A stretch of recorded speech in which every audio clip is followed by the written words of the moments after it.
intuitively, people are going to presume that the woman is going to be more of the feeler, and they're going to presume that the guy, and I can't tell you how many times I've seen this, the exact opposite like this.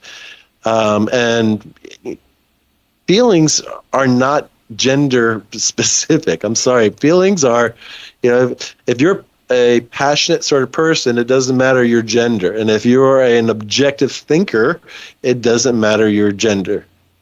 So does that make sense for you too? Yeah, 100%.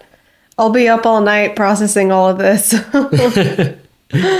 Yeah, that's so helpful. And I feel like one of the really cool things about not just what you're saying, but seeing the results too, is seeing so many things that we can traditionally see as weaknesses. Like I can think of times when I was younger and I wouldn't be as aggressive when someone wronged me. And I thought, I must just be like a weaker man or something like that. Like seeing how these are gifts and the ways that we can work together, I think has been really cool. Because I think you're spot on both with the areas of conflict as well as the areas where we fit together, and then also where we fit in with teams or the way we approach work.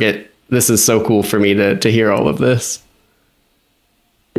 Yeah, and the thing is, we always have to keep in mind as believers, we are spirit creatures trapped in a body, and the enemy is always whispering our ear with intrusive thoughts, trying to create division. He does not want the two of you to have a happy marriage, so he's going to exploit the areas that he can exploit, and this is one of your areas that he can exploit if you allow him. He can only do what the two of you agree to. So if you say, I'm not going to presume upon my wife, and you're not going to take offense when he brings these things to your mind, then he has nothing to divide you with. So it's just the way I like to look at this is to be forewarned is to be forearmed. So now you know an area where he's going to try to get at you. Look for it, because it'll come, and it'll come when you're weak and tired and frustrated or hangry, whatever it happens to be, it's going to come during those times. And just be on guard for it, because it's where he's going to attack. And the interesting thing is he's attacking you at your strengths.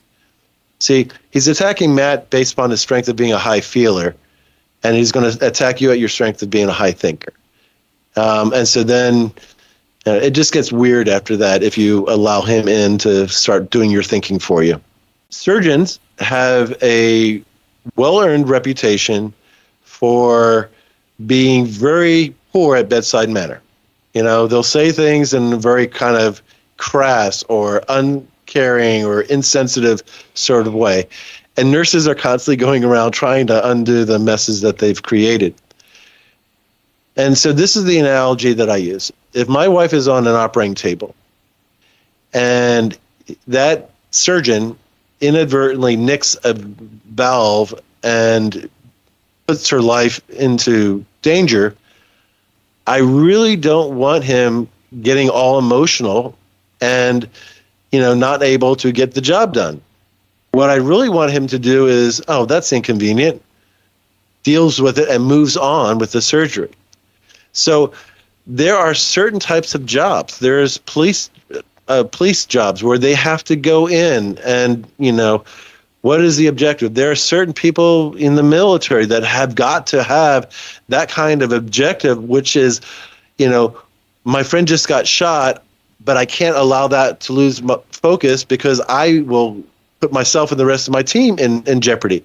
So thinkers are designed to be able to stay focused no matter what the emotional aspect of what's going on, okay? If you're 50-50 in this area, that means you're going to switch back and forth between that. But the higher the thinker, you're looking at less and less emotional sensitivity and more like ice running through the veins. I mean, that's the sort of mentality that you're going to be looking at. So thinker, that's what you're looking at, is people that have got to make hard choices and to be able to not allow their feelings and their emotions to get in the way of that hard choice.